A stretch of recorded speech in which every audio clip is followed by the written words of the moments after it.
नमस्कार परीक्षार्थी मित्रांनो, स्पर्धा परीक्षा मार्गदर्शनमध्ये तुमच्या सर्वांचं स्वागत आहे. आपण महत्त्वाचे ऑनलाईनर पाहत आहोत. त्यामध्ये आजचा भाग 6वा आहे. यामध्ये फक्त महत्त्वाचे आणि ग्रुप बी आणि ग्रुप सीमध्ये रिपीट झालेले प्रश्न, सरळ सेवेमध्ये येणारे महत्त्वाचे प्रश्न, जे संभाव्य प्रश्न आहेत असे प्रश्न घेण्यात आलेले आहेत. तर हे प्रश्न लिहिण्यामध्ये वेळ वाया घालवू नका. टेलिग्राममध्ये PDF टाकलेली आहे, तिथून PDF घ्या आणि मोफत सराव पेपर सोडवण्यासाठी वेबसाईटला भेट द्या. ठीक आहे, तर सुरू करूयात. हिमालयाच्या निर्मितीमध्ये उत्तरेकडील अंगारा हा भूभाग, दक्षिणेकडील गोंडवाना हा भूभाग, या सर्व भौगोलिक भागांचा समावेश हिमालयाच्या निर्मितीमध्ये होतो. कोटापाक्षी ज्वालामुखी हा जगातील सर्वात उंच ज्वालामुखी अँड्रीज पर्वतश्रेणीमध्ये आहे. जो जगातील सर्वात उंच ज्वालामुखी आहे कोटापाक्षी हा ज्वालामुखी अँड्रीज पर्वतश्रेणीमध्ये आहे. 2011च्या जनगणनेमध्ये अनुसूचित जमातींची संख्या 9.4% आहे. गोदावरी पाटबंधारे विभागाची स्थापना 1998ला झाली. नगर परिषदेच्या एखाद्या वॉर्डात दारूबंदी संबंधी महिला मतदारांनी अर्ज केल्यानंतर जिल्हाधिकारी यांच्या आदेशानुसार गुप्त मतदान घेतले जाईल. भारतीय वृत्तपत्रांचा मुक्तिदाता असे चार्ल्स मेटकाफ यांना म्हटले जाते. भारतीय विणकरांची हाडे भारतीय प्रदेशात विखुरलेली आहेत असे वर्णन विल्यम बेंटिक यांनी केले होते. क्रांतिसिंह नाना पाटील यांनी 1942च्या चळवळीत मोलाचे योगदान दिले होते. त्यांनी काँग्रेस पक्षाचा त्याग करून शेतकरी कामगार पक्षात त्यांनी प्रवेश केला होता आणि भारताच्या लोकसभेत त्यांनी 1957 व 1967च्या निवडणुकीमध्ये देखील सहभाग घेतला होता. त्यामध्ये त्यांची निवड देखील झाली होती. त्यामध्ये त्यांनी तुफान सेना उभारली होती. पंडित ईश्वरचंद्र यांना विद्यासागर ही पदवी कलकत्ता संस्कृत कॉलेजनी बहाल केली होती. नर मादी धबधबा हा बोरी नदीवर आहे आणि बोरी नदी कोणत्या जिल्ह्यामध्ये आहे ते तुम्हाला कमेंट बॉक्समध्ये सांगायचे. उस्मानाबाद लातूरच्या सीमेवरून तेरणा नदी वाहते. तर कोणत्या जिल्ह्याच्या सीमेवरून कोणती नदी वाहते हे जोड्या लावामध्ये काही वेळेस ग्रुप बीच्या परीक्षेमध्ये येतं. 18-19च्या परीक्षेमध्ये आलेला आहे प्रश्न. भारताच्या 10व्या पंचवार्षिक योजनेनुसार 2002 ते 2007 शेती क्षेत्रामधून अजूनही 50.3% रोजगार निर्मिती होत आहे. भारतातील राजस्थान राज्याने पहिल्यांदा विकेंद्रीकरण नियोजन अंगीकारले. दाढीच्या साबणाचा पेस्ट जास्त काळ टिकावा म्हणून साबणात कार्बोलिक ॲसिड वापरतात. सिम्फोना वनस्पतीचा उपयोग मलेरियावर औषध म्हणून करतात. सर्पगंधा वनस्पती उच्च रक्तदाबासाठी वापरतात. ती वनस्पती रोल्फिया सर्पोतिना या वनस्पतीपासून प्राप्त होते. राज्यपालांचे घटनात्मक स्थान असे आहे की ते राज्याच्या मंत्रिमंडळाच्या सल्ल्यानुसार काम करतात. कलम 47 जनतेचे पोषण व राहणीमान सुधारणे, सार्वजनिक आरोग्य सुधारणे हे राज्याचे कर्तव्य आहे. कलम 47 नुसार मध्य प्रांत व वराडमधील असहकार आंदोलनात सहभागी झालेले पहिले काँग्रेसचे नेते डॉक्टर चोळकर हे आहेत. इंग्रजी शासनाने जस्टिस ऑफ पीस म्हणून 1840ला बाळशास्त्री जांभेकर यांची नेमणूक केली होती. हिंदी भाषेला हिंदीऐवजी हिंदुस्थानी म्हणावे असे विनायक दामोदर सावरकर यांनी सुचविले होते. गोपाळबाबा वलंगकर यांनी विटाळ विध्वंसक पुस्तक लिहिले होते. तसेच अनार्य दोष परिहार समाज देखील स्थापन केला होता. दापोली या ठिकाणी 1890मध्ये. दलितांमधील पहिले वृत्तपत्र हे वार्ताहर म्हणून ओळखले जाते. वाळवंटी मृदा अरवली पर्वताच्या पश्चिमेकडील संपूर्ण भागात ही मृदा आढळते व गुजरातमधील सौराष्ट्र व कच्छच्या भागात ही मृदा पसरलेली आहे. सावंतवाडी परिसरात उष्णकटिबंधीय सदाहरित अरण्य आढळतात. पहिल्या पंचवार्षिक योजनेला पुनरुत्थान योजना असे देखील म्हणतात. हे महत्त्वाचा प्रश्न लक्षात ठेवा. कोणत्या पंचवार्षिक योजनेला पुनरुत्थान योजना असे म्हणतात? तर पहिल्या पंचवार्षिक योजनेला.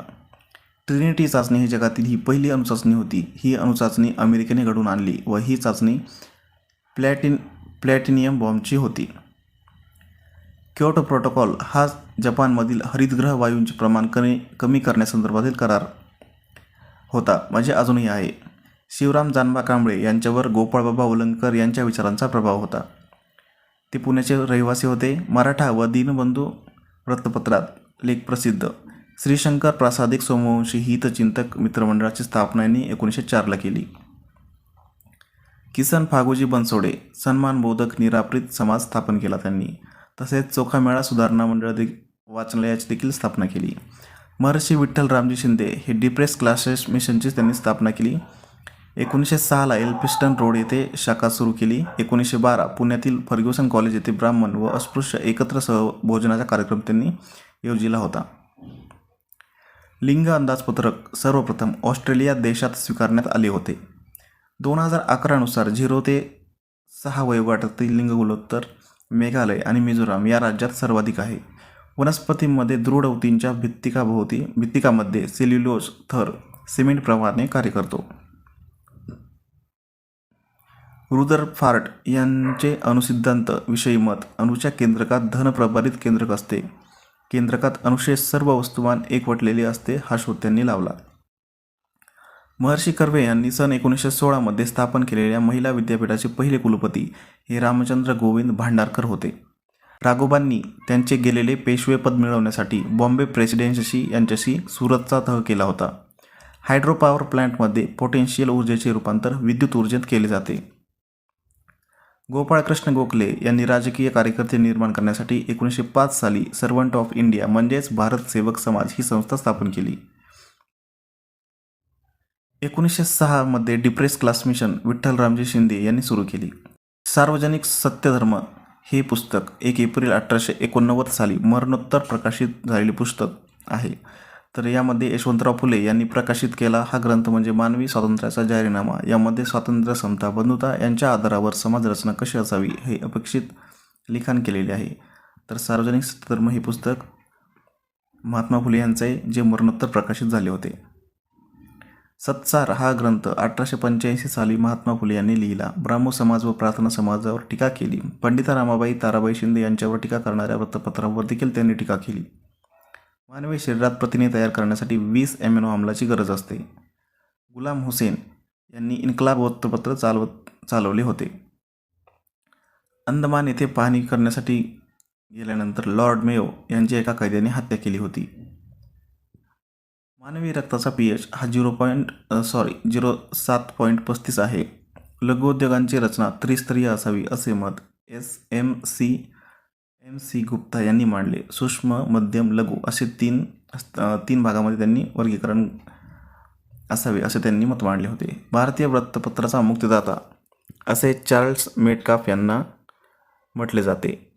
इमाम अली हे टोपण नाव 1942च्या आंदोलनात एस.एम. जोशी यांनी वापरले होते.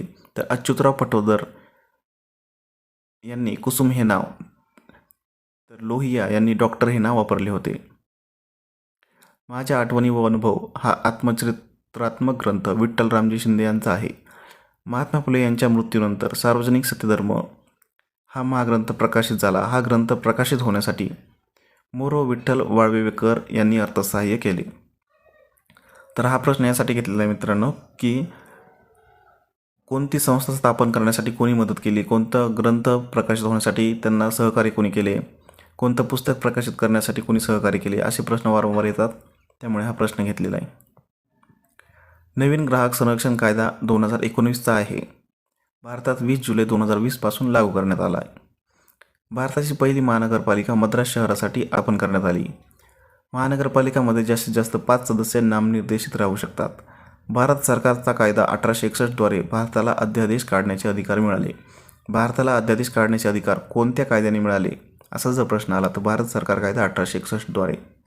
भारत सरकार कायदा 1892च्या कायद्यामध्ये सर्वप्रथम निवडणुकीच्या तत्त्वाचा उल्लेख करण्यात आलेला आहे. भारतात सध्या एकूण राष्ट्रीय महामार्ग 111 आहेत. तर मित्रांनो हा भाग 6वा होता. सराव पेपर सोडवण्यासाठी वेबसाईटला भेट द्या www.mpscshort.in. धन्यवाद.